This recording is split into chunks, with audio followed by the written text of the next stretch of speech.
think delivering pizzas is a boring job? Try taking one last order of the night to a house buried deep in the woods, where the driveway seems to go on forever, and the only thing louder than your footsteps is the sound of something or someone following you. Not every delivery ends with a tip. Sometimes it ends with a nightmare.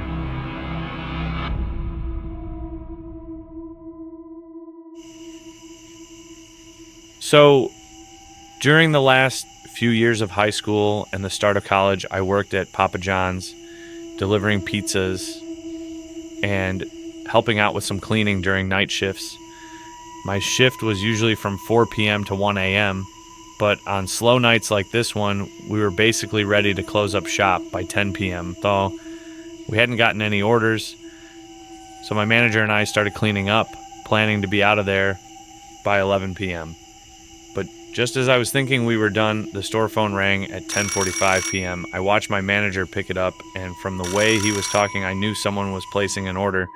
Seriously? Just 15 minutes before I was supposed to be done? I was annoyed, but I couldn't get out of it. I had to make one last delivery. After waiting a few minutes for the pizza to be ready, I left the store just before 11 p.m. The address wasn't too far, only about 10 minutes away, but when I got there, I was a bit confused. The GPS led me to a long, narrow driveway surrounded by trees. There were no houses or lights in sight. I pulled over, zoomed in on the map, and sure enough, there was a house way down the driveway.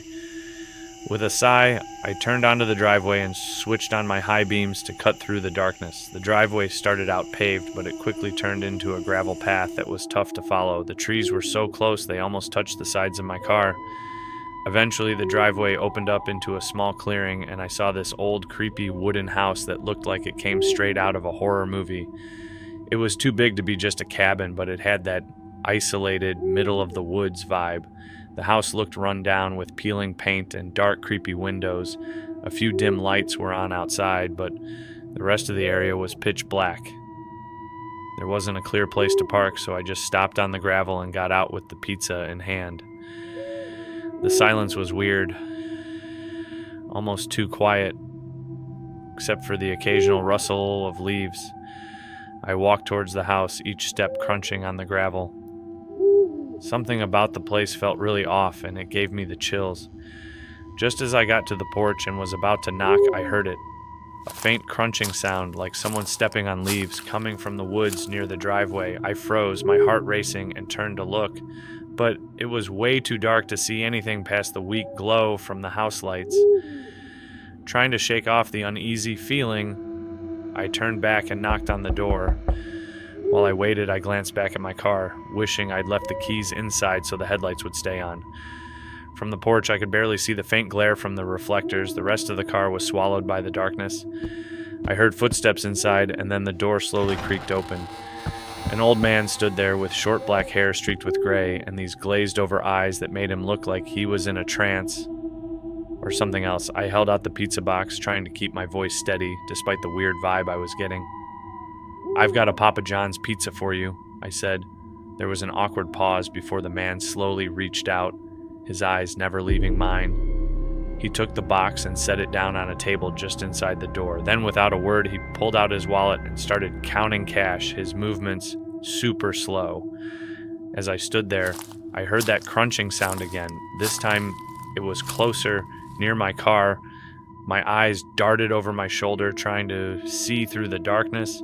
Just when I thought I saw something move, the man suddenly grabbed my shoulder. "Here for you," he said, holding out the cash. Startled, I quickly took the money, my heart racing. I glanced back at my car, but whatever I thought I saw was gone. The man didn't say anything else, just watched as I backed away. A moment later, he slammed the door shut, the sound echoing in the quiet night.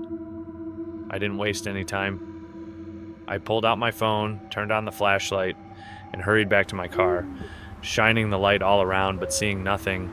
I got in, locked the doors, and made a quick U-turn, gravel flying as I sped down the driveway. That creepy feeling stuck with me the whole way back to the store.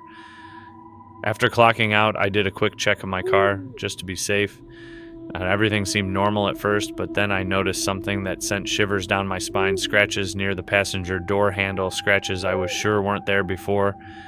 I couldn't prove if someone had been out there hiding in the woods trying to get into my car without me noticing.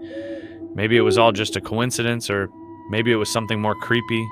I don't know for sure, but the thought that kept haunting me was if they had gotten in, they could have hidden in the back seat, waiting for the right moment.